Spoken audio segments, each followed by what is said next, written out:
It's September 30th, 2022, and no matter where I go or who I talk to, everyone is noticing one thing. Everything is getting more expensive. From the grocery store to the supplements we take, the clothes we wear, the gas we put in our car, and beyond, inflation is at record highs in many places around the world. The reasons for this are certainly a whole other topic and maybe a whole other kind of show. So while we cannot reverse the effects of inflation in this episode, sadly, what we can do is what we do best. Empower you with information, inspiration, stories, tools, and resources to get you back in the driver's seat of your life. All right, so if we're not solving inflation today, let's focus on what we can control and get you in the driver's seat of this, the income you bring in. Of course, let me also mention this. We could also talk about budgeting and watching spending, but I feel like that's also a topic for another day. I know a lot of you are interested in creating additional income streams and setting yourself up for financial independence and financial freedom. You want to have more income to do the things you love and not stress about the day-to-day expenses. You want to set yourself up for a great retirement and maybe even leave that 9-to-5 job sooner than later so you can actually live life, travel, spend time with your kids, your family, and your friends. Today, we're talking about private lending as it relates to real estate investing. I always get feedback that you love to listen to and want to talk more about money and real estate, so that's what this episode is about. Private lending is when an entity or an individual lends their own capital to other investors, usually in return for a higher rate than a bank would receive. If you've listened to any of my previous podcast episodes about real estate with my husband, Troy, episodes 33, 35, and number 50, you may have heard us talk about working with private lenders and investors before. In fact, it's actually a big part of the reason why we've been able to scale so quickly and grow our portfolio. But today's guest expert, Martinella Nicolosi, is a private lender herself, and she helps other people learn about how to become a successful private lender, aka be the person with the money that lends it out. The truth is, most people don't even know that private lending exists, which is why I'm super pumped about this episode and this topic. It's also true that most people love the idea of real estate, but aren't always keen for or have the capacity for the actual work involved, including screening tenants, fixing toilets, negotiating insurance, refinancing, and oh, so much more. Even if you do know about private lending and you know that it's a more passive way to invest in real estate, it can be scary and risky if not done correctly. Starting with private lending can be overwhelming, and if you don't know enough about real estate yourself, it begs the question, how do you lend your money to someone else without really knowing about it yourself? Now, because we're talking about money, investments, and real estate, this feels like a good time to share this disclaimer with you. The views and opinions expressed in this podcast are for information purposes only and should not be construed as an offer to buy or sell any securities or to make or consider any investment or course of action. For more information, what you hear today is not financial advice. We are not licensed financial advisors, lawyers, mortgage brokers, or real estate professionals.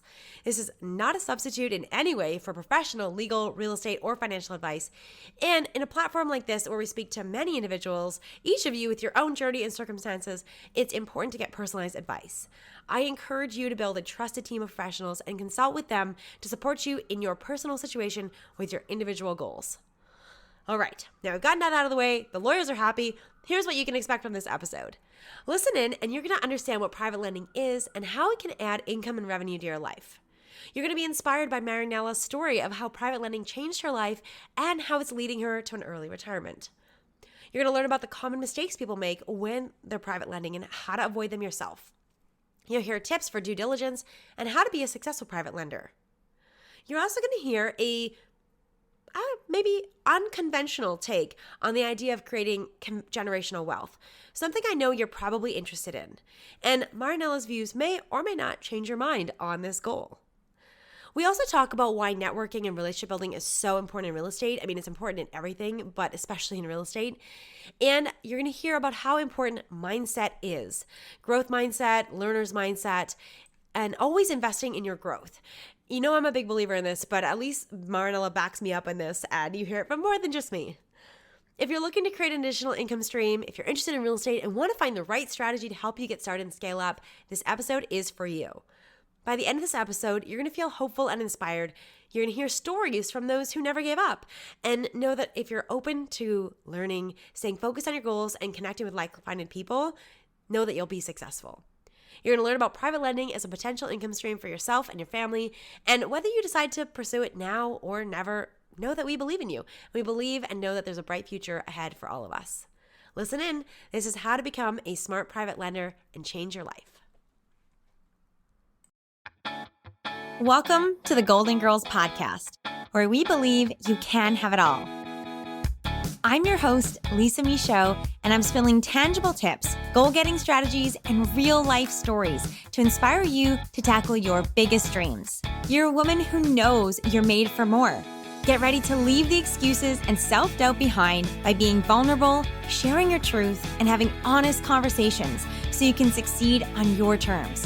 Together, we'll set goals you'll actually achieve by staying motivated, having fun, and building a community of women empowering women. It's time to tap into your best self, get confident, and truly have it all. Golden Girl, let's dive in. Hello, Golden Girls. Thank you so much for being here with me today. I'm very excited about our guest today, Marinella Nicolosi. Marinella was recently a guest expert in the real estate networking events that my husband Troy and I host. And when I heard her speak and heard her message and saw everyone's reaction, I just knew that we also had to do a Golden Girls podcast episode to spread the word about private lending beyond just those people that are, already in the clutches or let's say the warm hug of the real estate world. So Marinella is originally from Italy and moved to Canada in 1996 at the age of 26. Along with being a proud mother of two, she spends her spare time doing things that she loves, like cooking, listening to music, walking in nature, interior design, and of course, real estate investments. She has an extensive background, and she's always continued to invest in her education, her personal and professional growth, which means that she had a lot of transferable skills to bring to her real estate investments. That's included her successfully renovating and selling previous primary residences at major profits and now a successful career in private lending. Marinella started focusing on real estate passive investing in 2019, which allowed her to scale up, meeting her goals, and she's allowed to meet a whole lot of more new great people and create beautiful new goals for a bright future. She just mentioned this before we hit record, so I'm adding this in here because I think it's amazing. She's been able to triple her income in 2 years, which is just unbelievable and so cool. As you can imagine, Marinella has a wealth of knowledge and experience in the private lending space, which she's always willing to share and she's going to do here today. She wants to empower others to get started in private lending while teaching effective strategies and systems that allow people to generate greater wealth, achieve the freedom to actually enjoy life, and establish a healthy, balanced lifestyle. She's also the creator. She teaches the Smart Masterclass all about private lending, and she's going to talk a little bit about that here today as well. Marinella, thank you so much for being here. We're so honored to have you. Thank you so much for having me. It's been, a pleasure to not only present it to your event, but also being here with you and sharing, about private lending, which is a great, powerful strategy that not many people are aware of. It's true. Not a lot of people are aware of it. And that's why I really wanted to literally, bring a mic to it. No, this is probably a good moment to also say you and I are both fighting colds. So we're gonna do our best here. We're gonna get through here. I know I'm a little more nasally than I would like to be. But thank you for powering through the cold and being here. So tell I already know, but for everyone else who's listening, what is your story and how did private lending change your life? Yeah, absolutely. So I started, I was always being involved. I've always been involved in, real estate investing. Like you mentioned, I was doing basically flips of my own primary residence. But then in 2019, literally things changed drastically because I joined a big real estate investment group, and that's when I discovered private lending because I myself was not aware of it. And I've always been trying to increase my income somehow, and so I did various jobs, and at some point I had like three jobs because I'm a single mom. And so when I saw the private lending strategy, and I discovered that basically you don't have to do anything, you don't have to work. It's not active investing, and I knew what involves in active investing because I was doing flips before. So I that was my go-to strategy. I fell in love with it, and I literally learn about it, mastered it, and then I created my systems, and I basically joined that group in the fall of 2019. By June of 2020, I started investing. And like you said, in like now we are in 2022, and it's September, and I have basically triple the income that I wanted. My goal was to double my income in like 5 years, and I was able to triple it in 2 years. That is unbelievable. Yeah. And so that's how it changed my life. I went from like three jobs making like about 50,000 a year, and now I have my full-time job, which I love. I'm in education, and private lending is basically a side thing, I mean, I love to do, but it's honestly the side thing. It's giving me a lot more money than my full-time job. So it's an amazing strategy that can literally change your life. Amazing. So, what is private lending for those people, like you in 2019, like me, really, and up until 2020? What is private lending? Yeah, so private lending is basically you as an individual or as an entity, whether you act in a corporation, for example. You lend your money and you become the banker, basically, and you lend money to other individuals who are usually called borrowers, and you can do it through mortgages. You can do it through loan agreements, and there's a variety of things that you can do, bridge loans. And you work with professionals. You work you can do this through directly with the other investors, or you can do it through mortgage brokers or lawyers, or anyone who deals with this type of investments. That's a great explanation of it. I can imagine somebody might be listening to this, might have some extra money that they have and they want to invest it, don't really know where to get started. And this might sound kind of overwhelming, become the bank. You know, how do I become the bank? So, how do you structure some of this private lending for success? Because I imagine there's a lot of pieces there. What does it look like to make sure that you're successful in this? And I realize, we're not going to be able to cover everything, but what are some kind of highlights here?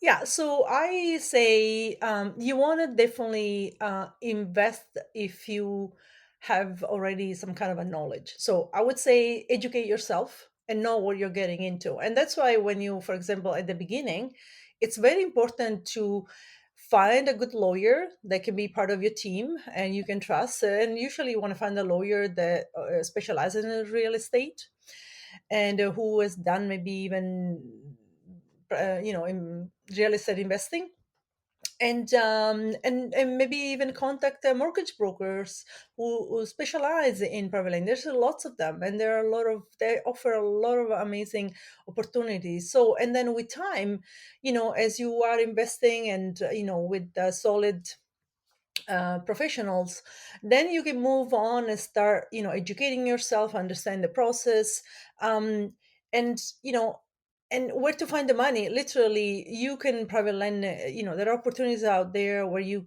can invest even just $5,000 or $10,000. So you don't have to have tons of money to do private lending.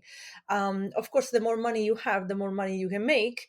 However, you can just start small and grow. And like I said, educate yourself first. Make sure you know the risks you're getting into, and don't just trust people. Like, do your due diligence. Even on mortgage brokers and lawyers and all these people, you have to still do your due diligence on who they are, and if they're trustworthy, and if they have good investments. And so, like I said, education part, it's really important. Yeah, I can imagine because, money, I think is one of the, I wish, I will say this like till it happens. I wish money was taught growing up more. And I wish, and one of the things I hope to do with this podcast is kind of break that taboo that we don't talk about money because we all need it. It can be such a powerful tool to create better lives. And yet there's still so many things that we don't know about it. So I do believe that education is so, so, so important. So I love that. I'm really grateful that you brought that up. Um, Yeah, you talk thank you. about due diligence. What are some of the things that due diligence might include when we're looking at a private loan? Yeah, so when you're doing a private loan, if you're loaning to individuals, for example, or corporations, without like a mortgage broker, you are looking to get to know the borrower. So you need to vet the borrower, and there is a way of doing it. Like you can ask documentations, that goes all the way from knowing the bank statements, and so basically, you want to like look at a borrower from like you are the bank, and so you can ask exactly what their income is, what their credit history, and so those are really important questions to know, because like the bank, you want to know if this person has some kind of capital already, you know that can always cover the money that you're lending. And so, and then some of the other things that you need to understand really well is the exit strategies of an investment. Exit strategies basically tell you how you're getting your money back. And so, and usually you want to see in a project that there are multiple exit strategies, not just the one. Because if there is just the one exit strategy and it doesn't work, then you're going to lose your money. And so you want to make sure that the borrower is very well versed with the projects that they're doing, and that they have things in place that will help you recoup your money at the end, basically, or cover your money at the end and give you the money back.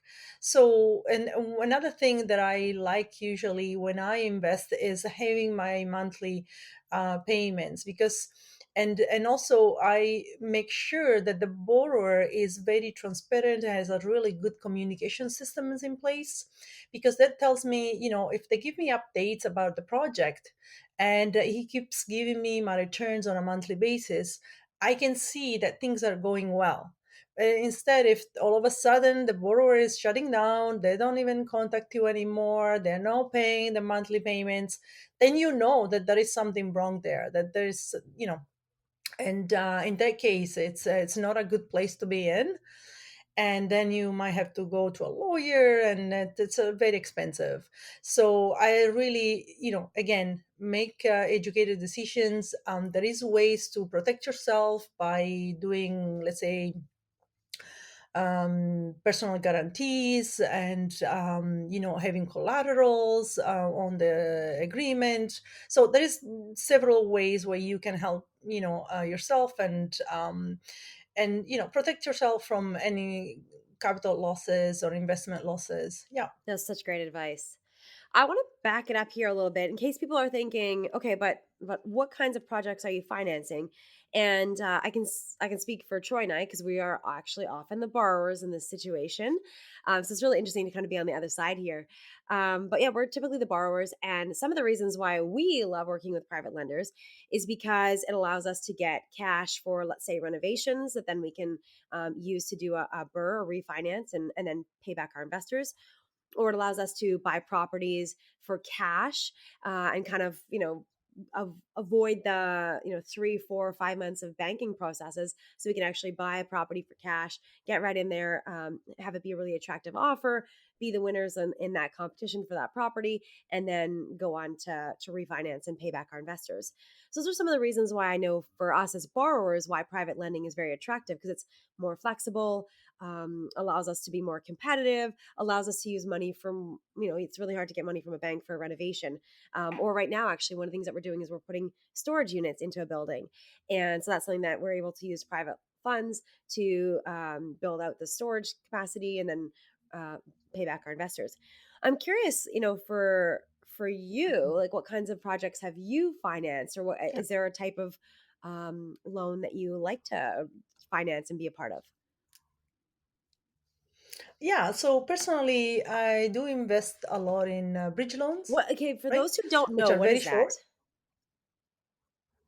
So bridge financing, it's usually like, for people who need to, there is a very short period of time where they need to refinance with the bank, right?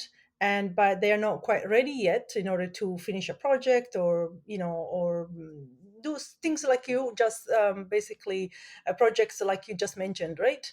And but they need a very short period of time, and so which is usually 2 to 3 months. Sometimes it's just weeks, like 4 weeks or 3 weeks, right? And so that's called bridge financing. You go to the private lender, you get your money at very high interest rate, and then you're done. And then you go and refinance, and with like an A lender, which is usually a bank or a credit union.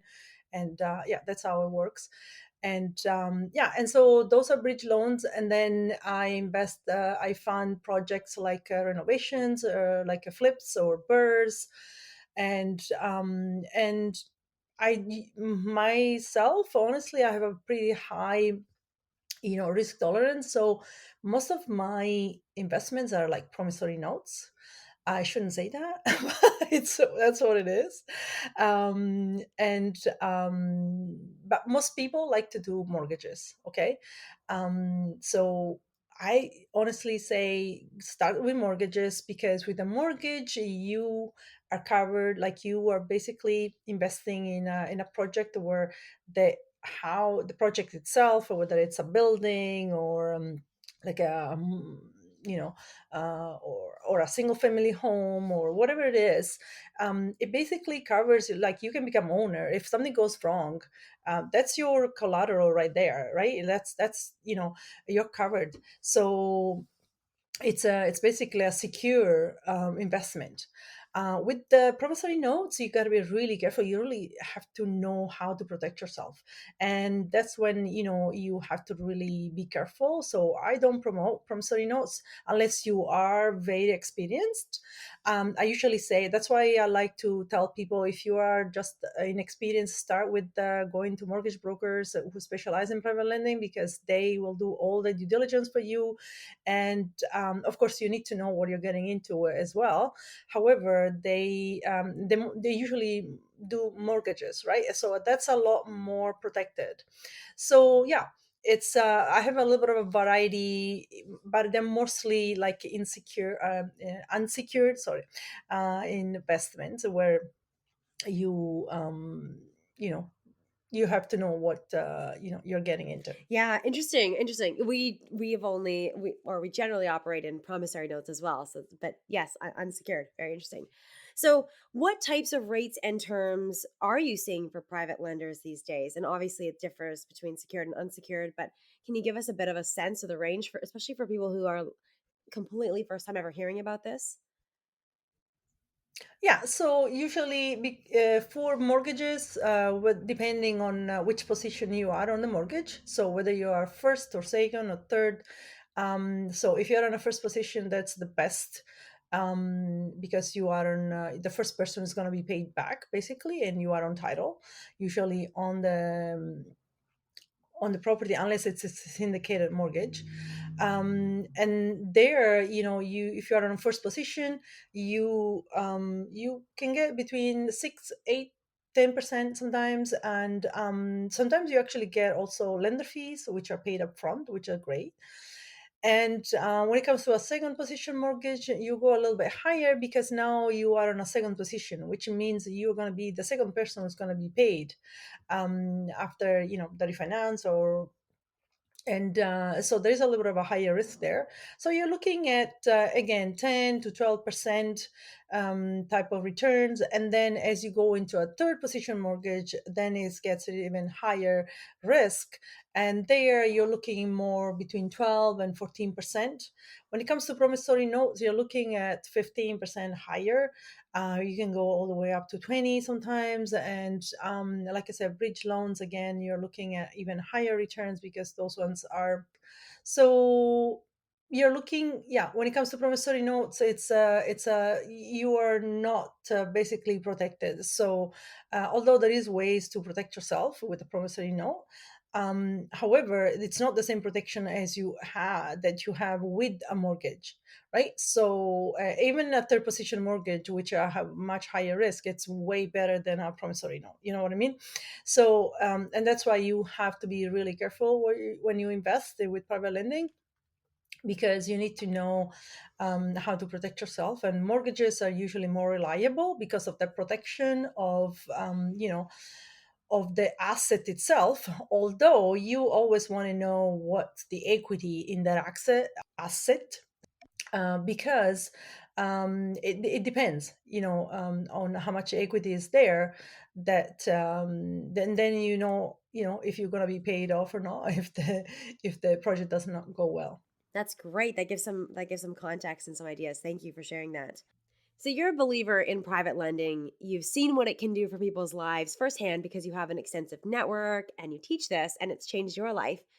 But for somebody else listening, what have you seen? How does private lending, how can it change people's lives? Yeah, okay. So what I've seen that is that most people don't know about private lending. And like me, when I first started, I had no idea that I could, lend my money. And there were ways to find the money too, right? Because sometimes people don't realize that if they own a house, they have equity in the house, and you can literally, that house becomes your gold mine basically. So it's and there are ways of doing it, whether through a HELOC or a refinance where you can get cash out. And basically, but like, you don't want to use that money to go and buy a car, because that's a negative debt. Like, you want to use it to invest. So if you generate an income with that refinance, with that cash or with the HELOC, then you can create good debt. Like, because when you are investing, the government allows you to also use whatever interest rates you have to pay on your HELOC, to use against your income, and so in your taxes. So it's a tax deductible basically. And so people need to understand the strategy in order to help themselves. And so that's why I say they need to educate. But it can literally, if you can discover that there are so many different ways to help yourself, like I discovered. Like, I owned only just one house, and I still do. And when I started, it was like we were in the middle of COVID, and I didn't when and I did the refinance, and then so I secured a HELOC against my house, and that's when I started. And I had a little bit of cash as well. Of course, if you're using cash, you don't have to pay any interest rates. But HELOCs are a great way to start. And so, but again, use it to primarily for investing, so that you can then um, take whatever money interest rates you have to pay. You can it becomes tax deductible, because if you start mixing things around, then it becomes very complicated, and then at that point you can't use it as a tax deduction. So you want to leave things very clear, and an accountant can tell you a lot about that. So what I see with people is that they don't know what the options are. They have no idea that they might have, they can use their home to do private lending, right, to access their equity. And so, and also what I've seen is that with private lending, and there's people, okay, they discover private lending, and then they invest without even knowing what they're getting into. So those are things you want to avoid, because and that's why I say, again, educate yourself, because you can get in trouble with that. You can literally lose your money. And so, again, just be careful what you're getting into, knowing the risks, and do it with trusted professionals, or you can do it with other individuals or companies. However, again, there you have to be really well versed on knowing how to do the due diligence. And so, yeah, those are the things that I think are very important. I love it. You kind of even started answering my next question, which was what mistakes do you see people making, and how do you avoid those mistakes? So, yeah, I heard you say not doing due diligence. I heard you say not really understanding the investment. I heard you say not working with professionals. What other mistakes do you see people making when they're getting into private lending? Yeah, so what I see is that people take private lending very lightly, and again, just trust people. They lend to people just with, basing themselves on trust. That's something that you can do later on. Trust, it's a very important element of private lending. However, it's not the first element, because you need to know the borrower. You need to do your due diligence on the project, the market in which this project is. So it has to be backed up by, market, analysis, and down all the way to the street and the neighborhood that this project is. And so you want to know very well, what the exit strategy are, again, right? Because that will tell you how you get paid. And so most people don't do this kind of due diligence. They just go in and they, trust people and they give their money. And you cannot do that, because you risk really highly to lose your money. And so that's one thing. And then the other thing is they try to save money on legal fees. And so find a good lawyer who can help you do private lending. If you don't want to educate yourself, like you don't want to, find a good mortgage broker who can help you do that. So those are the things that people wants to save money, basically. But the more you save the money, the more you're going to spend it later. So a good lawyer who's very well versed on private lending, who's done, who's a real estate lawyer, they can help you so much. Even if they cost you $500, let's say, an hour, that is very well money, very well spent, because they can save you like a lot of money after, if you have to go after your money on legal fees and going to court and all of that. That costs thousands of dollars. So saving on little fees up front, it's not the best way to do it. So you want to protect yourself, and there are ways of doing it through lawyers and mortgage brokers and accountants that can give you very good advice as well. So and then again, if you bypass education, that's not a good way of helping yourself. Really, understand that educating yourself in anything that you do, honestly, it's the base of becoming successful, and basically making informed decisions, because that's what it comes down to, is making informed decisions, knowing the risks that you're getting into, and find the right team of professionals that can help you be successful. Great advice. Okay, I'm going to build on what we talked about before, and then I've got another question for you because I asked you about what have you seen real passive lending, private lending do for people, and one of the things Troy and I are literally just about to record this podcast episode. So it's probably going to come out like two after this one. But like, I think there's a real misconception around real estate investing. People think it's really passive. And when you're actually owning properties, it's not that passive. You're might be screening tenants or plunging toilets. And even if you have property managers in place, it's you're negotiating insurance rates, you're refinancing with the bank, you're dealing with property taxes, you're managing the managers. It's not super passive. And so one of the things I just kind of want to build on is that what I've heard from you and other people that are private lenders is that you actually get to live your life. And that's what private lending does, is that instead of fielding the phone calls from property managers or screening tenants, instead of dealing with banks and refinancing, you actually do get your life back, that you get time and you get to enjoy life now, not down the road. Is that something you'd agree with and confirm? And if there's anything you want to add to that, go ahead.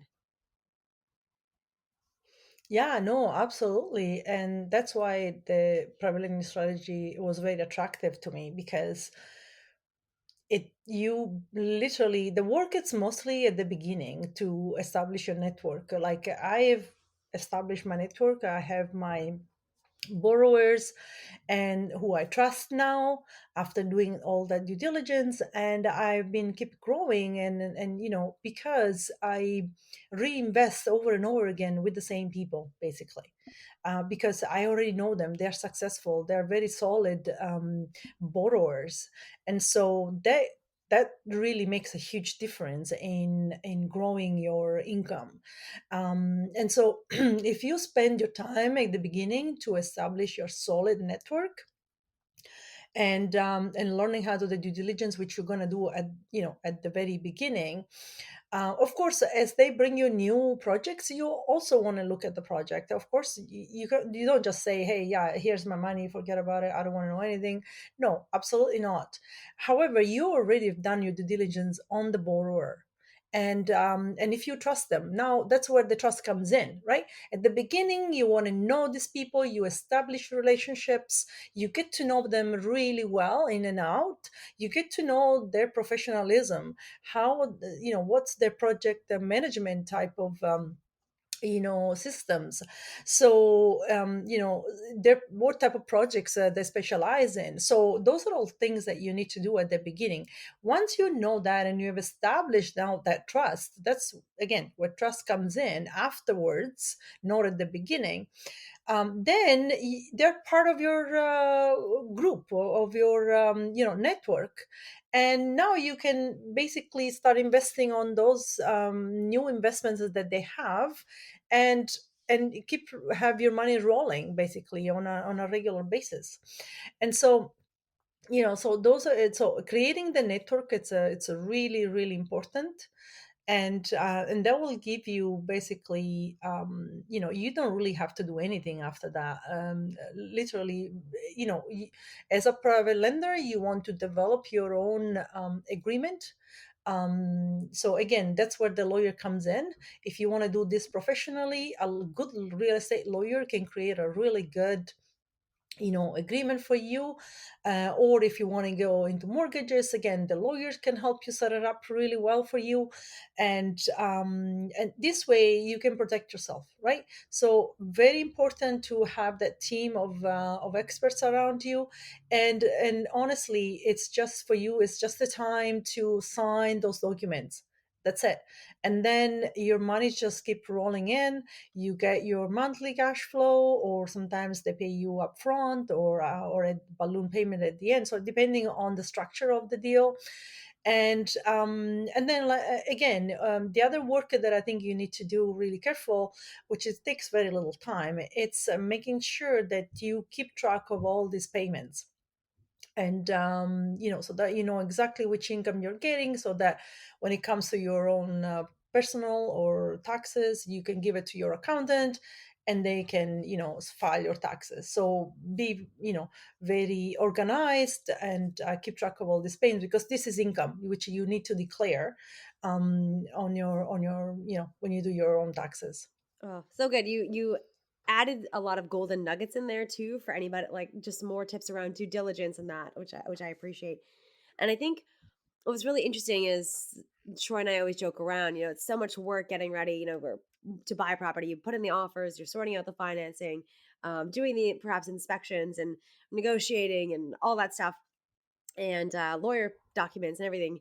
And then once you have the property, the work kind of starts. But with private lending, it's you actually once you've done your due diligence up front and the money is out and is loaned to the borrowers, you actually do get to sit back, which is really unique, I think, in real estate investing in the world, which I think is really a benefit to private lending over perhaps ownership. At least that's what I'm picking up here listening to this. Okay. Yes, absolutely. Excuse me. Look at that. We're getting through this without too much hacking. Hey, Marnella. Okay. So I want to ask like a bit of like a not a devil's advocate question, but kind of understand where the fine line here is, because I do think that private lending, in a way, one of the benefits of private lending is that you don't have to do all of the work that you would in terms of real estate ownership. And you don't necessarily have to go down like the deep rabbit holes of active investing. But I've also heard you say, it's still important to know the market, have a sense for the exit strategy, have a sense for the streets and all these things. So there is actually quite a bit of stuff that you do need to know. And I'm wondering, like, how do you kind of walk that line? Where's that fine balance between, I know so much about this, I may as well just go ahead and do it myself. I know the team, I trust the contractors, I trust the renovations, blah, blah, blah, blah, versus I know enough that I feel secure in private lending, and that's I'm ready to be hands off. Do you know what I'm saying? Like, where's that fine line between knowing enough to feel secure in private lending, but not having to know everything so that you may as well just do it all yourself? Do you know what I'm saying? Yeah, so basically, I think that's where when you are a private lender, you want to know how to do market analysis, you want to know how to vet the project. So, and that's where also, again, you need to educate yourself. You need to know, like if you're doing the project yourself, basically. And so the work, it's at the very beginning. As a private lender, you can be successful because if you don't know how to vet the project, which it means you needed to educate yourself before. And so you need to know how, let's say, if you're investing in flips, you need to know how flips work. You need to know how burrs work. If you're investing in multifamily, you need to know how to vet a multifamily deal. And so you need to know, what's important, right? In what kinds of things you need to see on a multifamily deal. So, and of course, it's huge, right? It's huge. And that's when you need to start understanding, okay, creating systems basically within your strategy. And so, okay, so what kinds of things I want to invest in? I want to invest in, say, flips. And in that case, you're going to go and learn about flips and how to do due diligence on flips. And so, and then later on, you say, okay, now that I've learned about everything about flips and I know how to do my due diligence, I can now expand more and maybe I want to learn about burrs, which are very similar to kind of flips, except that you are refinancing and renting them. And so what is that I need to see on a burr in order to protect myself for the project to be successful. And again, there, you can start learning about that, and then you can start investing on it, because how birds are, what makes them successful. And so you can vet them at that point. And so, of course, you don't have to do everything all at once, right? You can take it step by step. And so you can start small and slowly educating yourself on all these different strategies, because there's tons of them, right?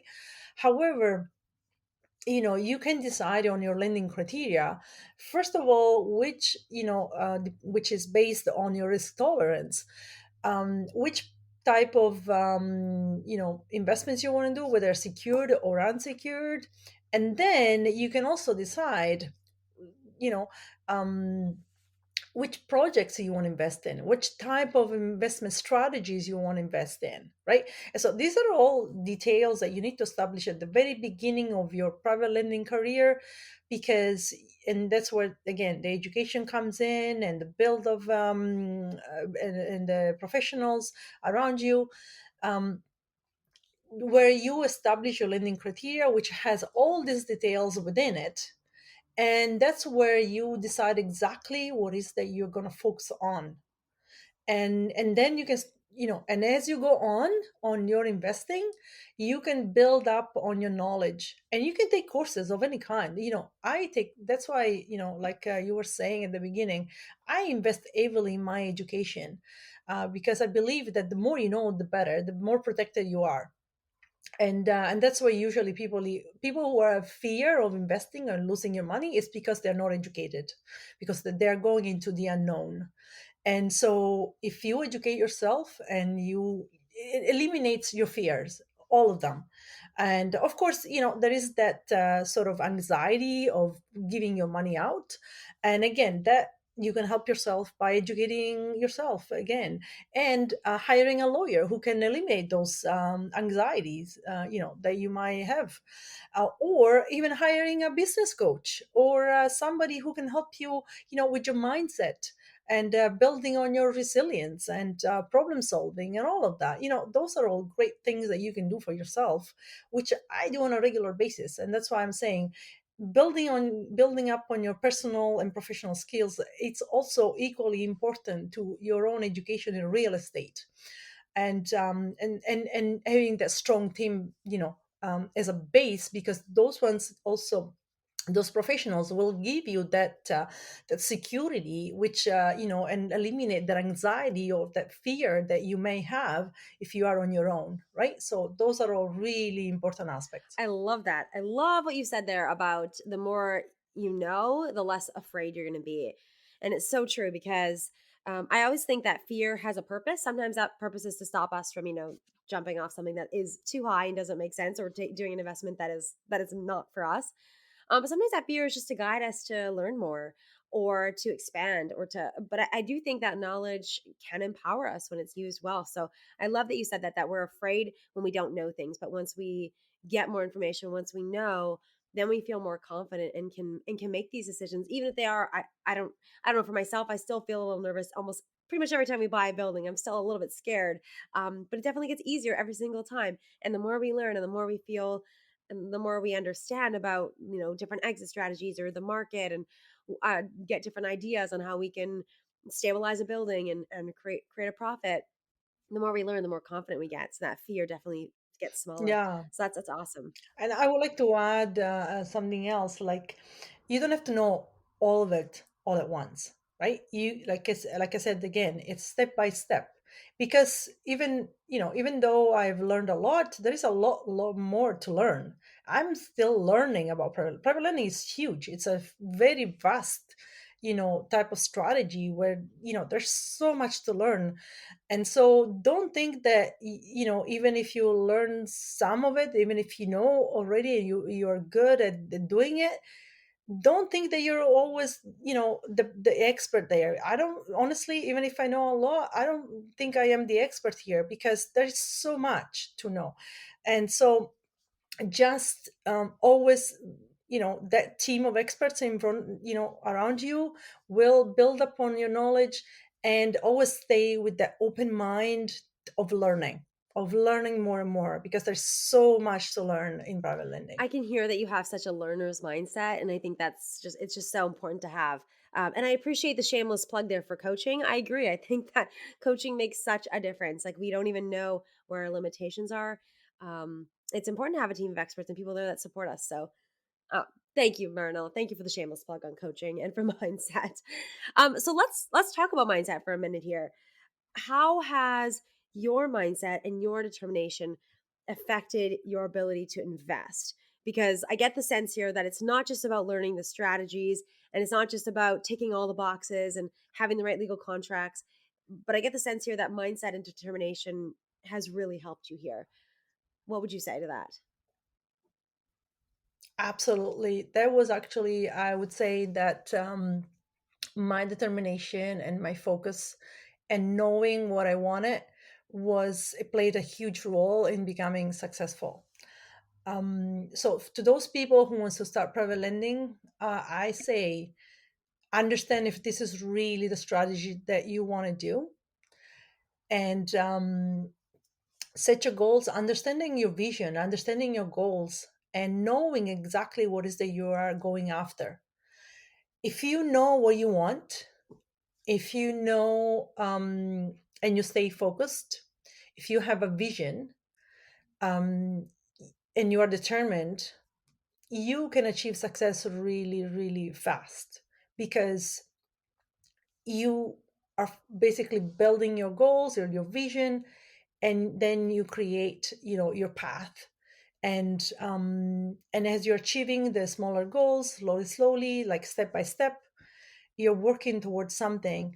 And the other thing I want to say is, do not get distracted by the shiny objects, because there are so many out there. So at the beginning, when you establish your lending criteria, your loan parameters and project guidelines and all of that, and you know what, your risk tolerance, then you can build your vision, you can build your goals based on that.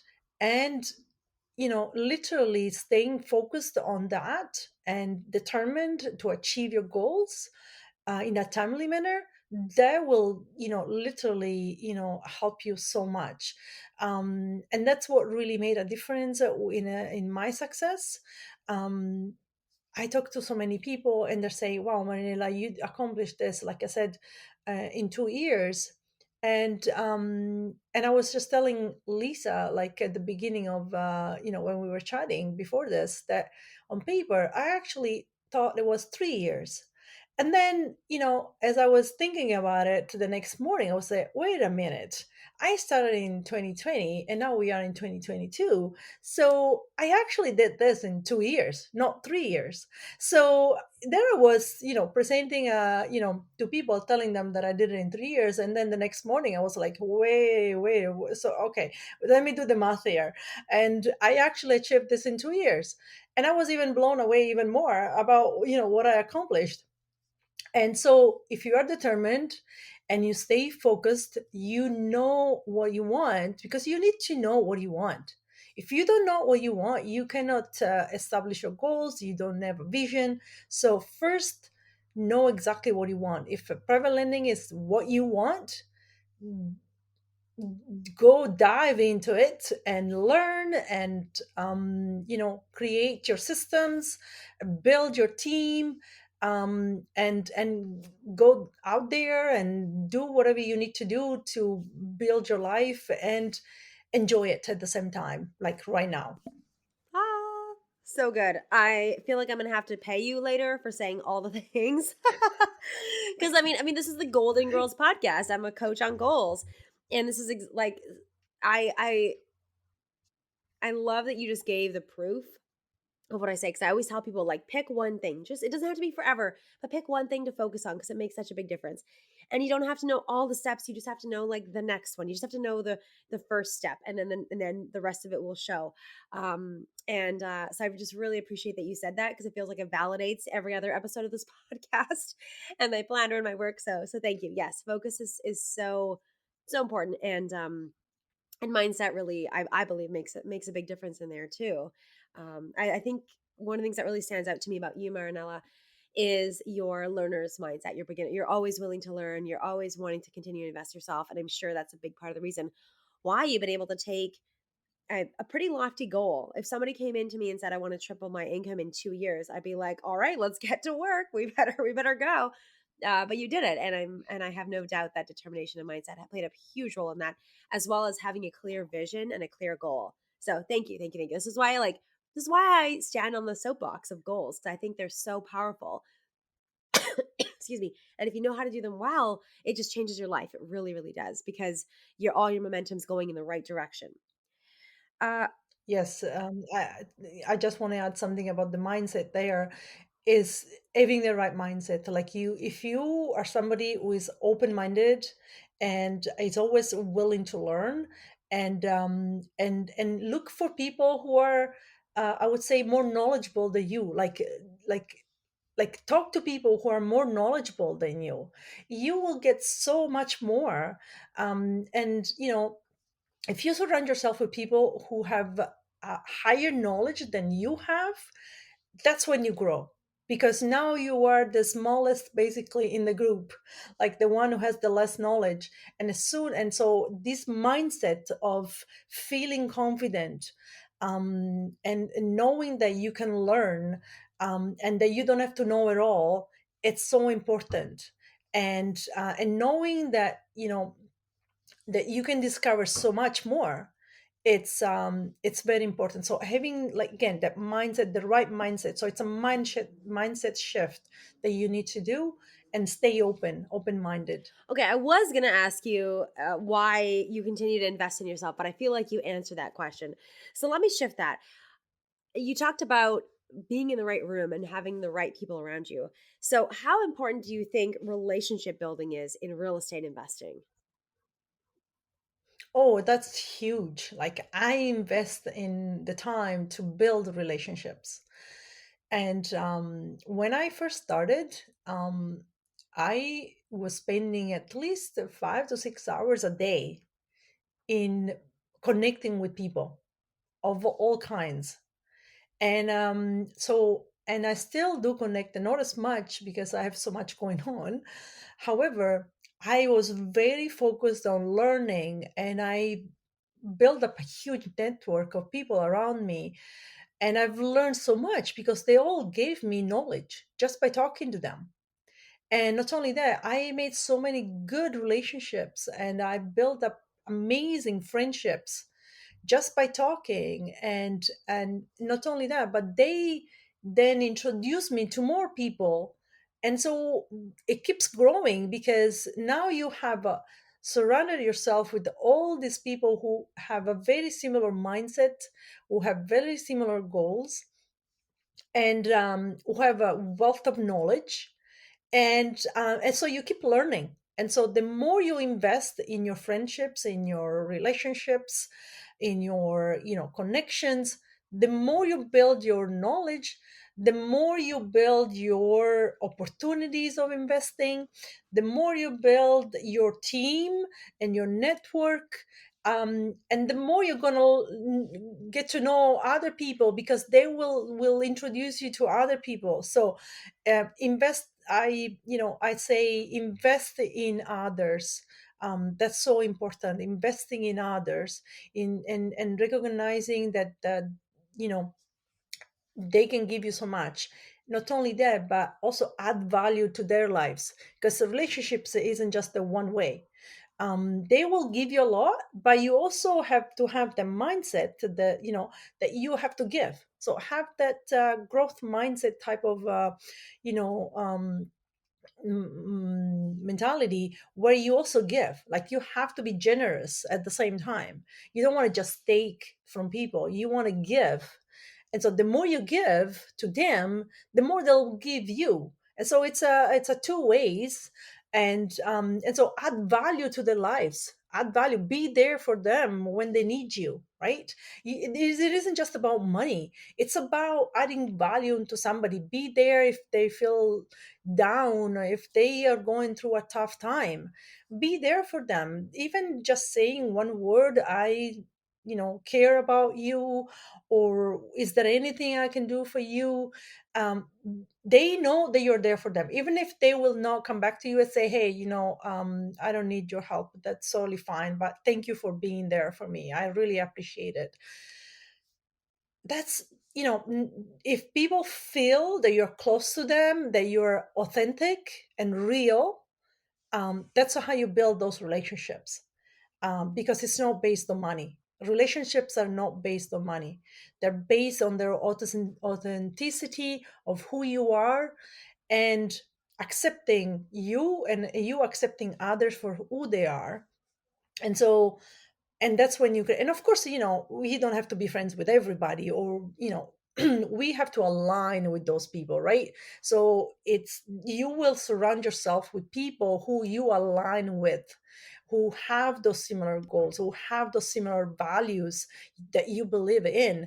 Because if you do not, then it becomes very unpleasant.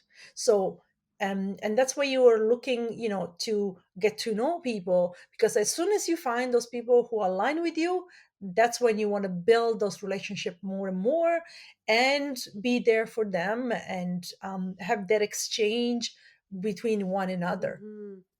So good. And I have to say, from knowing you, you really walk the talk on this, or talk the talk. I never know how to say that.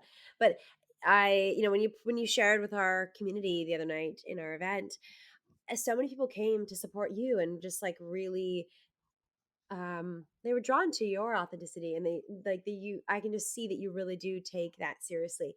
And you also offer to hop on on the phone with people and help people, and really go above and beyond to add value to other people's lives. So you're not I know you're not just saying this because it sounds good to say and it's kind of the hot thing to say right now, but it's because you really believe it and you live it. So thank you for being that person, and thank you for going first and leading with a great heart and with your authenticity. It's beautiful.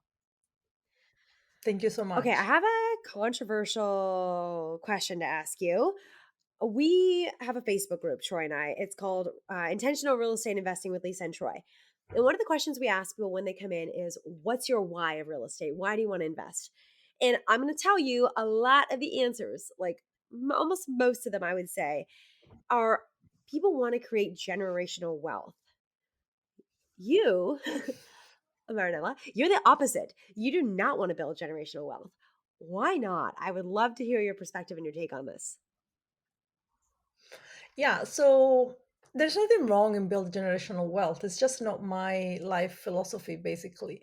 And the reason why I sort of do not believe in generational wealth is because of my own life experiences that I went through. And I believe that, you can definitely live, some money or, estate, whatever you have, to your future generations, to your family. However, I feel it's not my main focus. I am living my life for myself. I want to enjoy my life now. I don't want to work and feel that I'm gonna be retiring, let's say at 65, and that's when I'm gonna enjoy my life. That's not how it works. Unfortunately, my parents worked really hard all their life, and then it came when they were supposed to retire. They got sick, and then they died from about a year and a half from each other. And seeing that, and not only that, but I've seen friends around me who literally dropped dead in matters of hours. And that really changed my life and my perspective in life, of life, because we don't know where we're going to die. So if you're thinking that, "Oh, okay, I'm going to build this and I'm going to enjoy my life when I retire, and then my kids are going to enjoy it too." Well, first of all, you don't really know if your kids want that, right? Especially if your kids are young. Um, do you know if they actually really want to do real estate? You have no idea. um because honestly, like, my kids are, like, my daughter is 21, my son is 16. They have no interest in what I'm doing. They're seeing what I'm doing. And when I grew up, both my parents were business owners. They were into real estate. I didn't want to know anything about it until I turned, like, in my 40s, when I was like, okay, this was actually, my parents were really smart at doing this. And so, it to me, it's about, again, knowing what you want, but also acknowledging the fact that you're doing this for yourself. You're not doing it for others. If others will benefit with whatever you're doing, that's great, because my kids will benefit from my own wealth. Absolutely, I will leave them so much more, so much money, because I can't take it with me. I can't take all this wealth with me. However, my main goal, it isn't the money. My main goal is that when that I lived my life fully, that I enjoy, that I spend my money, I make money. I'm gonna spend it too on myself right now, because I want to enjoy my life right now. Not only that, but I want to. The other reason why I'm so attracted by private lending is because it gives me the opportunity to also give back to the community. Because when I am gonna die and I'm gonna be buried, I want people to remember me, not for my money, but for whatever I contributed into their life, for whatever I, you know, what kind of impact I have, created in their lives. I want to be remembered. I don't, not for my money. I want to be remembered for being able to make a contribution, for being able to change their lives. And so that's my main goal here, and to be able to enjoy life right now. And so my focus is, I'm a little bit of a, I would say, a good selfish. And I learned to do that because I did not have an easy life when it comes to my mental health. And so, and I'm not, I don't feel, shame on saying that, because, it's important to acknowledge that aspect, that we're all human beings. And we can say openly that we're going through struggles, because we all do. And so it's so important to realize that we're unhurt, not because of the money. The money, it's like, it's something that can help us to achieve, a good life, and enjoy it at the same time. But the main focus of life is being able to give to others, at least as far as I'm concerned. To give to my family, to give, and not, like, to give love, to give compassion, to be generous in many different ways, not just with money. To be there to help others, lift other people up. Um, you know, So that's my main focus, and that's why I do not really believe in generational wealth, because it's like the focus has to be on you and not on others. You're not doing it for others, you're doing it for yourself. And as a byproduct, basically you are helping others, you're leaving something at the end of it to others, but at the same time you have enjoyed it. You have enjoyed your life on earth until you die, and then you live whatever you have left and they can enjoy it too. Thank you so much for sharing that. I love hearing your perspective. And I think so much of life, like we try and think it's these absolutes, it's either black or white or right or wrong or left or right or whatever that is. And there's just so much nuance in there, right? And one of the really big questions I think we all have to ask ourselves is when it comes to finances is how much of it do I want to spend now? How much of it is enough? How much do I want to continue to reinvest so I can have more? And how much of it am I going to enjoy? And how much of creating more wealth is actually going to take away from my joy? And so these are really, really, really important questions that I think we all need to ask and explore for ourselves and answer for ourselves, not other people, not what society tells us to do, not what our parents think or our children think or our neighbors are doing, but what do we want to do? And then continue to reassess that every couple years and check in, is this still working for me? Do I still have that right balance there? Because I think that's so beautiful. So thank you for sharing openly your answer to that question, because I think I always wonder whenever I see anything. Honestly, I'm pretty skeptical when I ever see anything that's like popular, or whenever I ask that question, for example, and it's always the same answer. I always think, is it that person's answer, or have they heard this somewhere else? And no shade here, we've all done this. I've do we do it subconsciously. We kind of borrow other people's goals without realizing it. But I just wonder how many people have really had a chance to soak on that and ask themselves, do I really want to do this? Is my what do I want my legacy to be? And yes, I really appreciate hearing the different perspective there. And I'm curious, and of course, with anything that we ever share on the show, I'm sure Marinella feels the same way. Like if something sparked you on that conversation or anything else, reach out to us, let us know. Shoot us an email. All the links will be in the show notes, because I'd love to hear other people's perspective on that too, because I think it's a great conversation to have. I don't think we're having it enough, so thank you for sharing, Marinella. Okay, I want to flip the table here. uh, as I mentioned, we're borrowers. We work with private lenders a lot. Very selfish question, but I think there's probably some other borrowers on the call here or on the podcast as well. What advice do you have for borrowers in this? Yeah, absolutely. So what I want to see on a, from a borrower is usually their professionalism and how they approach the private lender.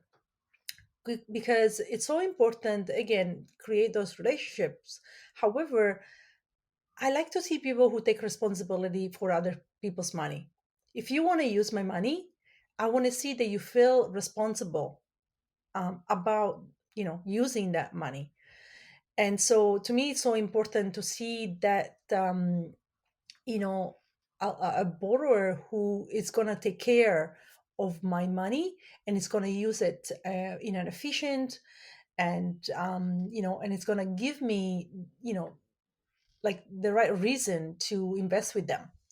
And so that's what I want to see in a borrower. And so usually what it comes down to is how much are you willing to give me, and what type of responsibilities are you gonna take, and then I will be willing to give you also a lot more if you give me as well that. So so building that trust.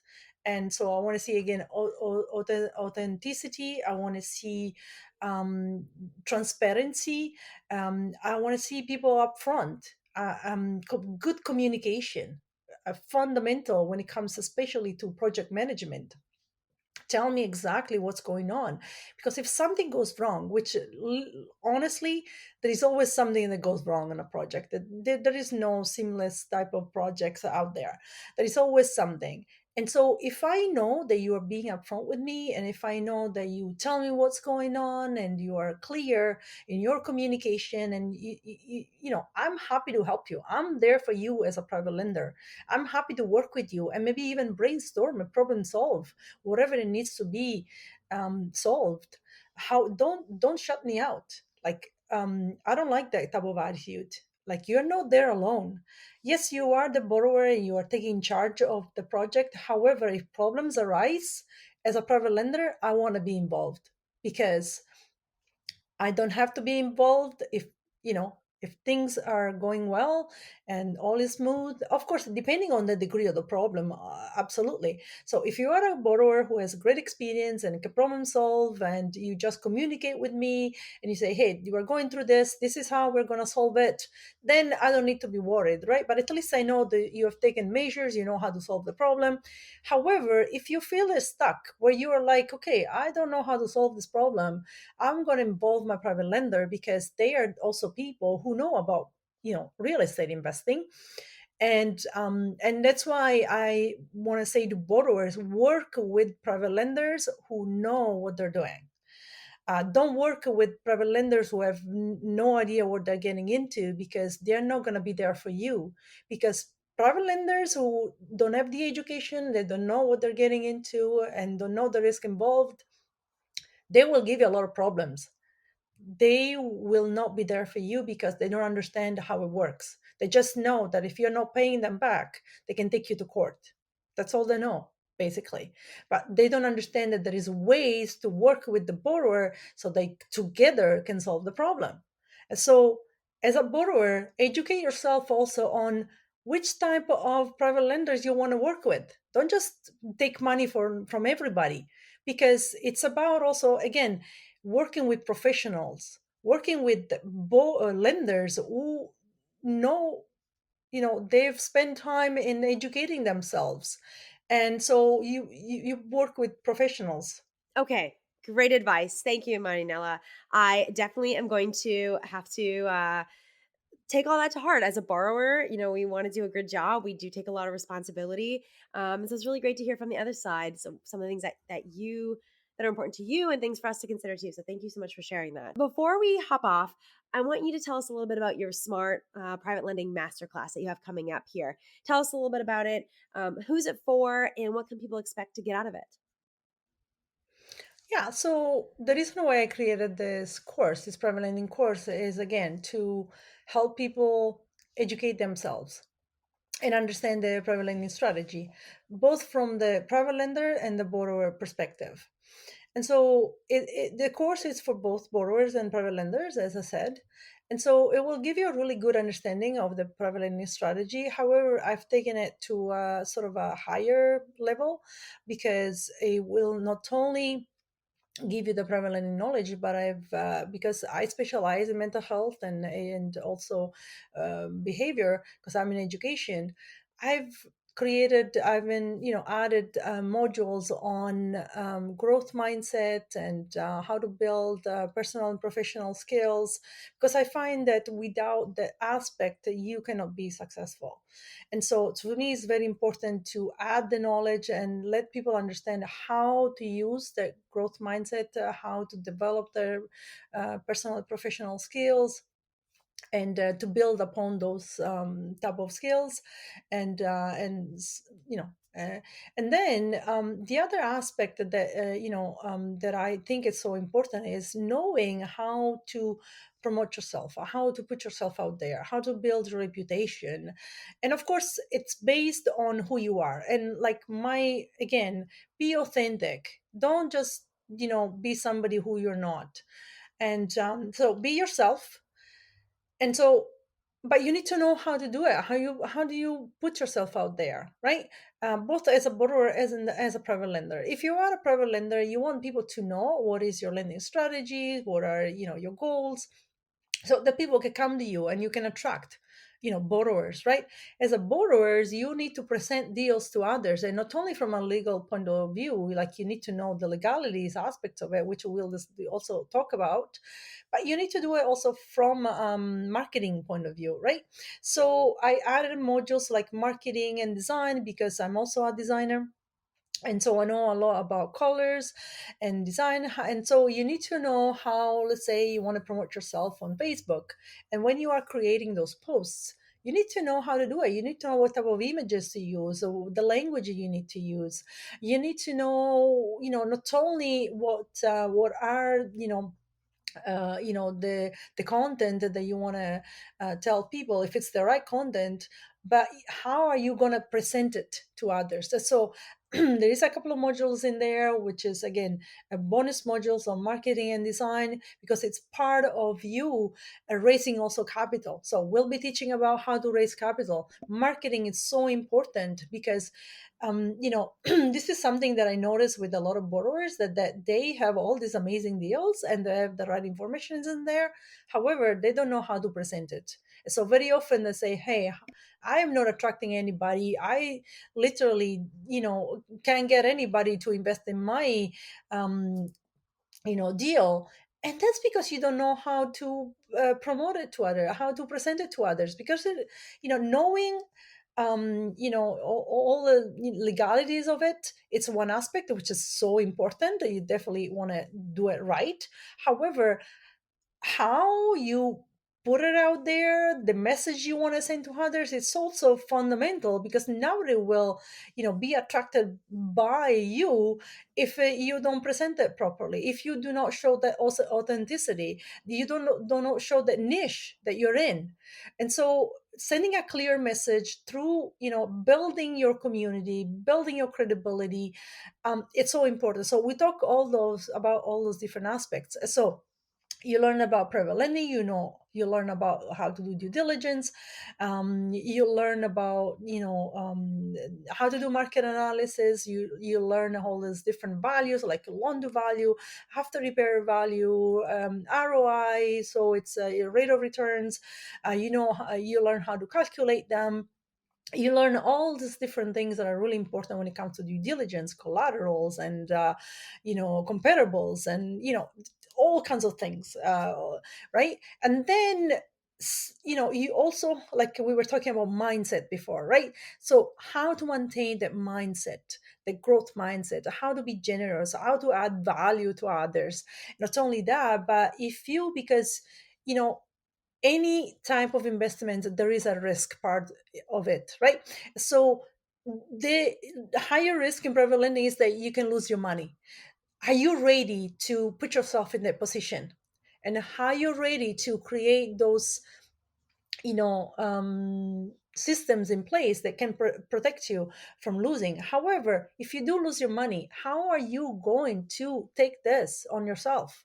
So again, that's when it comes to the mindset. You need to be prepared, and knowing the risk you're getting into. And from a mental point of view, you also need to be prepared as well. And so that's when it comes to the problem solving, building resilience, and knowing how to do it. And then again, building your community and knowing how to do it through the marketing and the design. And so those are really great aspects.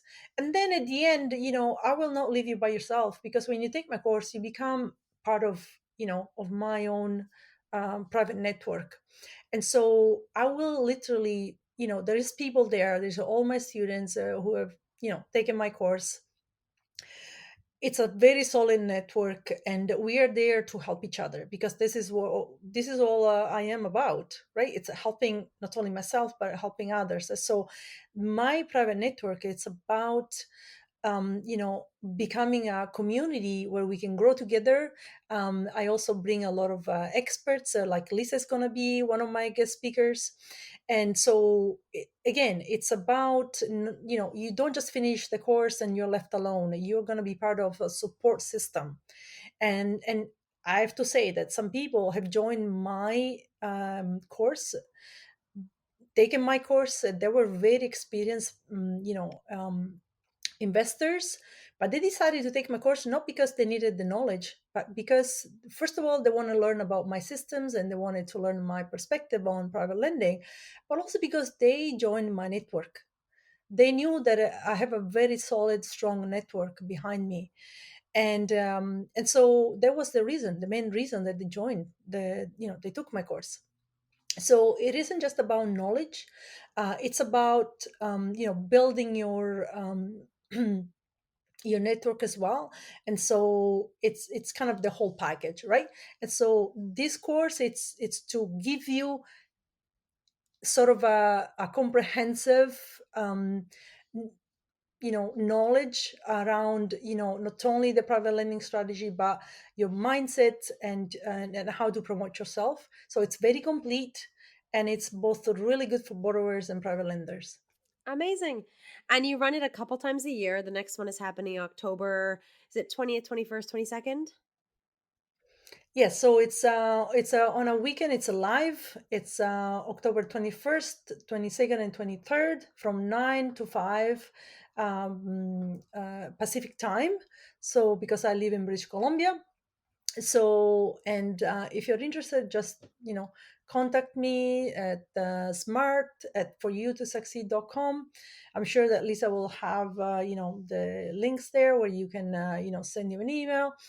And again, like I said, and Lisa also kind of underlined that it's not about money, it's about helping each other. And what is this is this course is about helping you um, become successful. I already know how to do private lending. I don't really need to share anything if I don't even want to. But I find the urge and the need, because it can literally change your life like the way it changed mine. And so, again, if you don't have to take it, you can learn about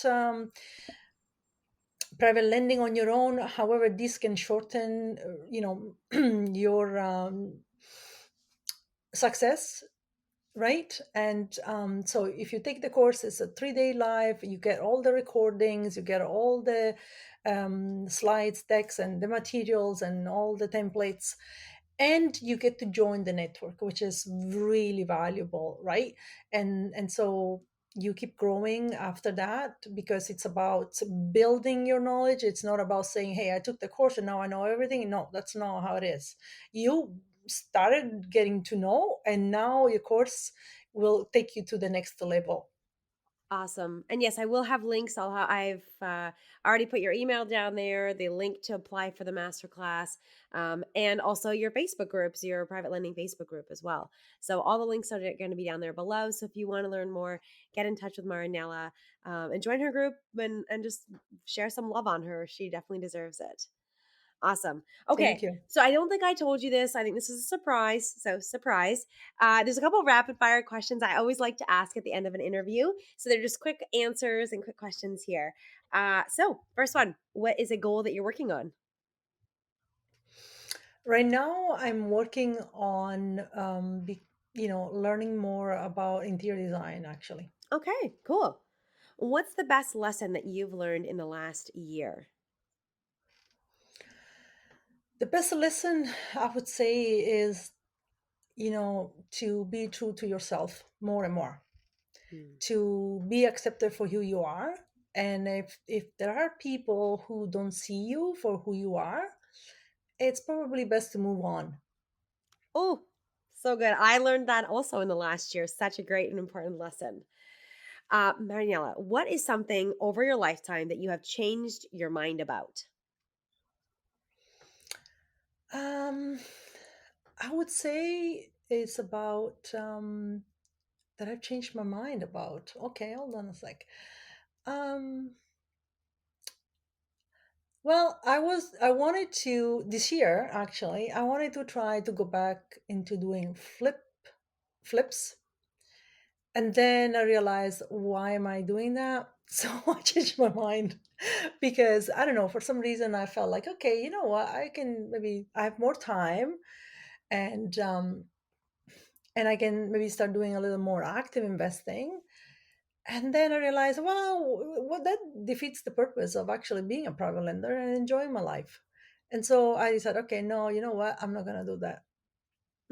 I love it. I think it's so important to normalize changing our minds, and because we all do it, and it's a gift, right? That's part of being a continuous learner, being having growth mindset is changing your mind and being having that be okay. So thank you for sharing. Okay, I know you're Italian, so maybe you don't like this at all, but you do live in Canada now, so I'm sure you probably at some point had a poutine. Do you prefer to have poutine? Yes. Okay, good, good, good. All right. Do you prefer to have it with cheese curds or shredded cheese? Shredded cheese. Really? Okay. You know what? You're gonna have to come downtown with me one day, and I'm gonna take you for some delicious curds because I'm hardcore team cheese curds. So if I have the, Okay. I want the opportunity to convert you. So come downtown and we'll go have some poutine. Sure. No, absolutely. Oh, Well, to be honest with you, I don't think I ever had a really good poutine, honestly. And the last time I had the poutine with the curds, it was I was like, oh my gosh, what is this? So yeah, I I'll take you up on that. I'll come and amazing. visit you, and we'll go out. Awesome. I feel like I just got the invitation to go change your mind, which I'm here for. I'm here for it. Awesome. Okay, what is the best money you've ever spent? It's on my own education. Mm, Absolutely. I'm a really true believer that if you invest in yourself, you can achieve really high heights, and you never really achieve, like, literally the sky is the limit. mm, And that's why like, like you said, what is your goal? My goal is to know more about interior design, not because, I was thinking, actually, that's another thing I changed my mind on, to become, an interior designer, offering my, like, interior design, which I might still do, I don't know. But because I love art. I'm an artist. I grew up in Italy, and I my major is in fashion design. And again, you know, so, and when you grow up in Italy, Italy is the art core of, I would say. And when you walk on the streets, that is art, right? Everything around you is art. So this is one of the things that I miss the most here in Canada. I mean, Canada has a lot of beauty. British Columbia is an amazing place where I can go and see nature, and I love those walks in nature because it's like beautiful and pristine, which you don't have that in Europe, because Europe, it's now, very ancient. So all the forests have disappeared. And however, there's still really a lot of culture, and art. The art was the center of our, basically, of art. And so, all this Michelangelo, and, you name it, right? So it's incredible that you can just walk on the street and you look at these beautiful, places. And so there is that's one of the reasons why I want to go back into, and do a little bit more of interior design, because I miss that part. I miss the, being creative, being, having art in my life. mm. Beautiful. Okay, last question. If you could travel anywhere right now in the world for food, where would you travel to and what would you eat? Oh gosh, Italian food is my honestly, I love it. I love eating, and the Italian food, it's amazing. And the other one that I really like, it's actually Vietnamese. Yes. Yes, so Uh, good. I love Vietnamese food. I find it really comforting. Their soups, they're just so delicious. Like, and the other one that I really like is also the Japanese, like sushi. And honestly, I love eating. So just give me anything that it's good, and I just eat it. Oh, I I love love it. food. Yeah. Me too, me too. And I have to say, a lot of people say Italy. Italy comes up a lot in that answer. But yeah, Vietnam, I was there about 10 or 11 years ago, and the food there is really fresh, really incredible. So good. So, all right, I'm feeling I'm hungry just in time for lunch, which is perfect. Marinella, thank you so much for being here today. Thank you for sharing your wisdom. Thank you for being really genuine in what you do, for wanting to help people, to opening people's eyes about what private lending can do, and reminding us all about the power and the importance of having a vision, having focus, having a growth mindset, and being determined. So thank you for being here. We'll see you soon. Yeah, thank you so much for this opportunity. And I hope that I will be able to, make an impact in, in some people's lives. And, because that's what it's all about. It's be able to add value to people's lives. And so I hope that through this, we'll be able to accomplish that. Thank you again for the opportunity.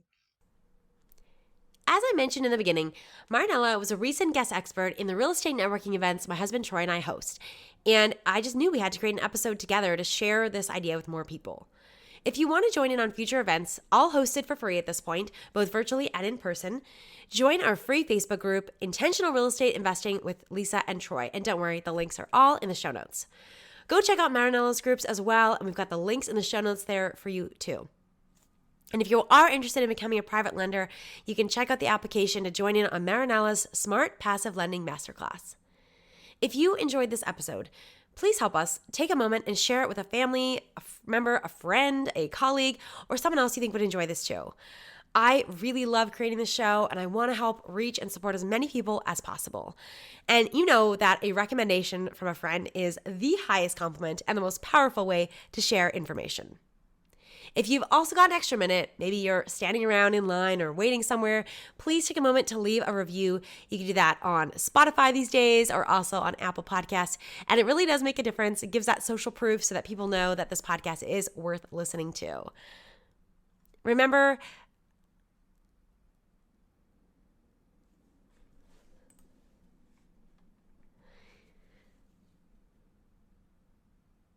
thank you so much for being here and listening.